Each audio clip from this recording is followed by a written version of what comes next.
দিও। ১ আমার মা তুহিনা খাতুন খুব সুন্দর, তুহিনা খাতুন আর তুহিন শেখ। ওদের জন্য দুটো আলাদা চিঠি লিখে দিলাম। এই দুটো চিঠি একটা খাতায় খুব যত্ন করে রেখে দিও। যেদিন ওরা তোমার কাছে আসবে ওদের হাতে দিও। ১ আমার মা তুহিনা খাতুনের জন্য, আমার আদরের মা তুহিনা, কেমন আছিস মা?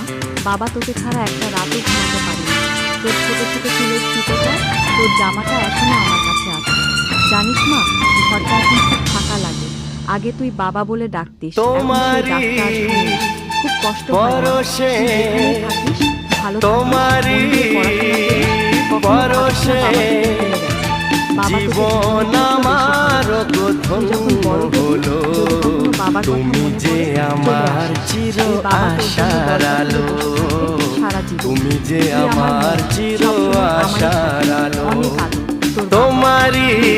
আমার বাবা ভরসে আমার সাহসী বাবা জীবন আমার ধন্য হলো।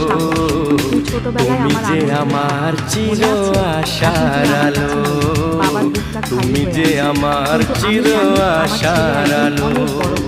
তোমারই ভরসে যেখানে থাকিস মনে রাখবি তোদের একটা বাবা আছে যে তোদের জন্য সব কিছু করতে পারে। আমি রোজ তোর জন্য দোয়া করি। তুই আমার ছেলে, তুই আমার কাছেই থাকবি। একদিন তুই আর তোর বোন দুজনেই বাবার কাছে ফিরে আসবি। এই বিশ্বাস নিয়ে বাবা বেঁচে আছে। অনেক ভালোবাসা, তোর বাবা। এই চিঠি দুটো রেখে দাও ভাই। আর একটা কথা, ওদের ছবি বা জন্ম তারিখ থাকলে ওটাও খাতায় লিখে রাখো। তুমি এখন একা একা থেকো না। ছেলে মেয়ের কথা মনে পড়লে এই চিঠি দুটো পড়ো, মনটা একটু শান্ত হবে।